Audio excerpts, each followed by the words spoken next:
Hi everybody, welcome back to class. Today we're going to continue our discussion about meat processing in the poultry industry. So to start off today, what I want you to do is I want you to take a piece of paper and I want you to write the alphabet down the side. So I want A, B, C, D, E, F, G, all the way down to Z. And I'm going to give you 3 minutes and I want you to go for each letter and write a chicken product. So, for example, and you can use this, N for nuggets, W for wings, and so on and so forth. 3 minutes, and I want you to fill in as much of the alphabet as you can.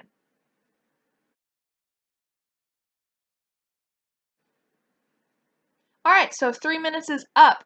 I want to know in the chat box or something, I want to know how many you guys were able to get.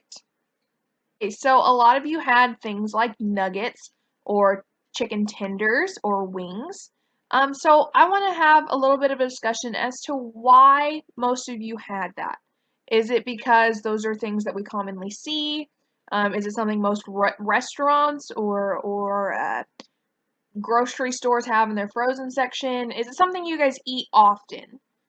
So I want to know why that was the first thing you thought of when you thought of that letter.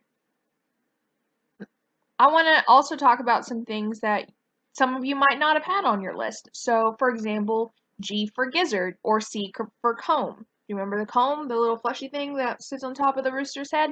So, why do you think that might not have been so common on the list? Is it because we don't eat them, or we don't see them very often? Why do you think that's not something you first think of when you think of the letter G in a chicken product? Most people think of things like thighs or breasts, or the wing when they think of a chicken product. Um, there are many parts of the chicken that are commonly thought of in our society as throwaway parts. But what if they're not? What if they're edible and people actually eat them? Or what if they should be thrown away? So what we're going to do today is we're going to ask the question, am I edible in a chicken part? So what you guys are going to do is you're going to create a hypothesis based on observations, questions, and communication within a group on whether or not a chicken part is edible. You will then research this part and evaluate the results of your research to write a conclusion about your hypothesis. Was your hypothesis supported or was it not, based on your research? So the big question we're asking today is, am I edible? What I'm going to have you guys do is I'm going to divide you up into 5 breakout groups. Each breakout group is going to be assigned a number. So breakout group number 1 is going to have an item number 1. Breakout new group number 2 is going to have item number 2, and so on. And I want you to go to the Google Classroom and get the link for your item. I want you to look at it, and I want you to converse among yourselves your item and develop a hypothesis to answer the question, am I edible, to this part that you guys received. So for group number 1, you're going to have item number 1. You're going to go to the Google Classroom, click on the link, and look at your item, and talk amongst yourself, is this item edible, and develop a hypothesis about that. After you guys develop the hypothesis, I want you to then research your item.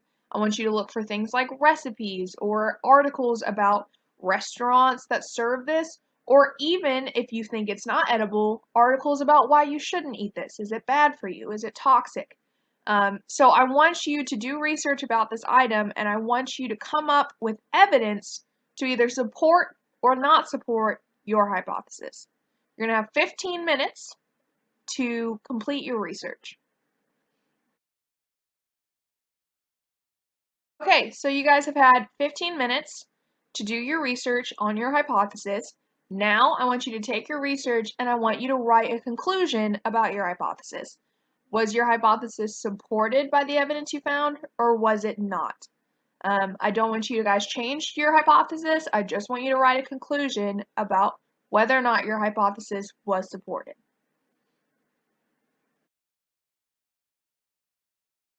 Everyone should have their hypothesis, their research, and their conclusion completed.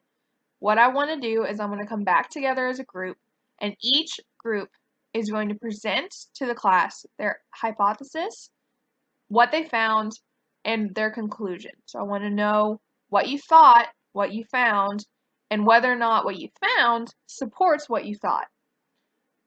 And while you guys are presenting, I'm going to be asking you guys some questions like, does your personal experience influence your hypothesis? Were you surprised by your results? And then finally, why are we generally unfamiliar with these items as possible ingredients for recipes? So we're just going to do that real quick.